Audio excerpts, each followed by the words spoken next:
I like Steam. I like Steam a lot. They're kind of the one company that you can always rely on to be pretty pro consumer friendly because they're privately owned, which means they really don't have onus to anyone except their consumers. And they have so much money in the bank, an unknown amount because they're a private company, which means they get to do whatever they want. Like if I were to run a game company, I would try my best to aim North Star what Valve does. Recently, they did two things that I would consider super consumer friendly. One is that they started tagging early access games. If there hasn't been an update in a while, I think that's super useful.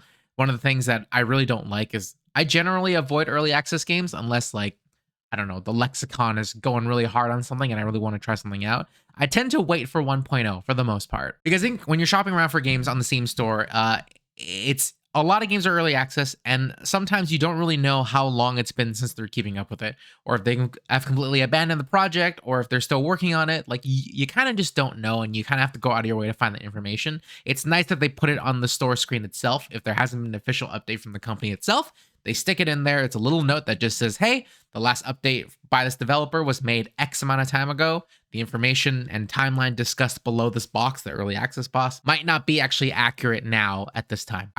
I think they just kind of dropped this without really announcing anything. They just went, hey, it's up, it's there. Overall, a very consumer friendly thing. Another thing that they did recently this morning was that they basically announced that you are not allowed to put in-game advertisements within the game, which is like a huge thing in like the mobile space, right? It's that like you have a bunch of lives and you play for free until you lose all your life, and then you start having to watch ads in order to exchange it for more lives and then just play more.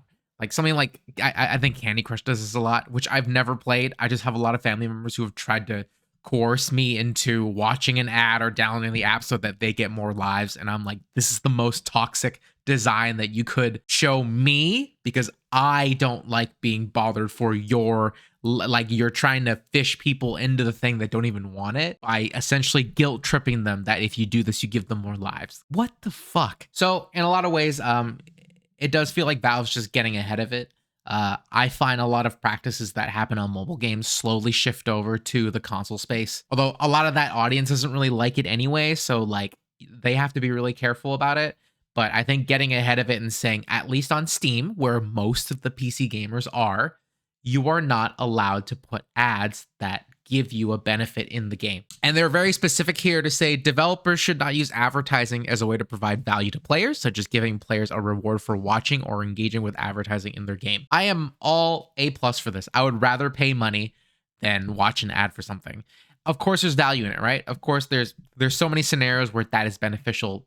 It's especially in the mobile space. You get a lot of people from, say, Brazil and India that take advantage of these mechanics, and they have a huge population to appeal to, so it's very beneficial for companies to then implement these practices in there. But at some point it gets super egregious, right? And the problem you get here is that no matter how you skin it, at some point somewhere you are going to make the game more inconvenient in order to make them watch ads in order to get more lives. So a common practice that you see in a mobile game is that you get a few very easy levels to start off the beginning of the game. And then all of a sudden, when the lives really start mattering and you can get more lives by watching ads or paying money, the difficulty ramps way up, like an unnecessarily high amount. Because the more lives you lose, the more ads you have to watch, the more money that company gets. And within this logic, you can kind of see how that would play out and make games just in general less fun and more about monetizing rather than player enjoyment. And this is probably going to hurt some profit margins or make it so that companies are less willing to bring those games onto PC, especially on Steam, where, again, so much of the player base is on Steam, that it's very hard to exist in a world without that unless you are so popular that you kind of can break out of that shell. Their language is super, super, super plain and clear here. You should not utilize paid advertising as a business model in your game. That requires player to watch or otherwise engage with advertising in order to play, or gating gameplay behind advertising. If your business model relies on that, you need to switch it to a single purchase paid app or make it free to play with optional upgrades sold via microtransactions or downloadable content. You can still monetize, you just can't use advertising to do it. You also can't give rewards. So anything involving watch this ad and I'll give you some kind of gameplay thing is a no-go. And within this page, I think they also added that you should not charge other developers for access to Steam's features. You can't double dip into the pie itself. These include sale pages, bundles, store pages, and franchise pages. So kind of using the popularity of one franchise to then charge someone else to bundle everything together so that you can both make money. They're saying don't do that. I don't know if that was pre-existing or not. I'm just reading this page for the first time. But yeah, overall, I think this is really cool stuff. I think it's valuable to have. I always kind of trust Steam to make the right player choice for this. And of course, it's a bit self-serving, right? They're not doing this out of completely the goodness of their own heart. I think a lot of it is that Valve doesn't see a cut in any advertising stuff.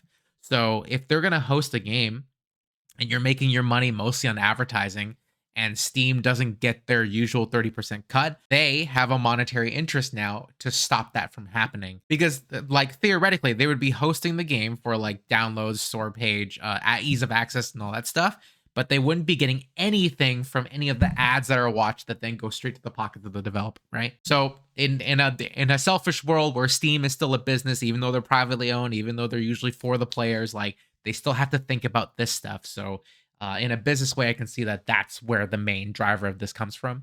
But I don't know. You love to see it. Honestly, it's very hard to invest in any other platform that isn't Steam, just because there's always this guise of like, they're publicly funded. They could abandon it at any time. And I think the only thing that most people or most users need to care about is the benefit to them.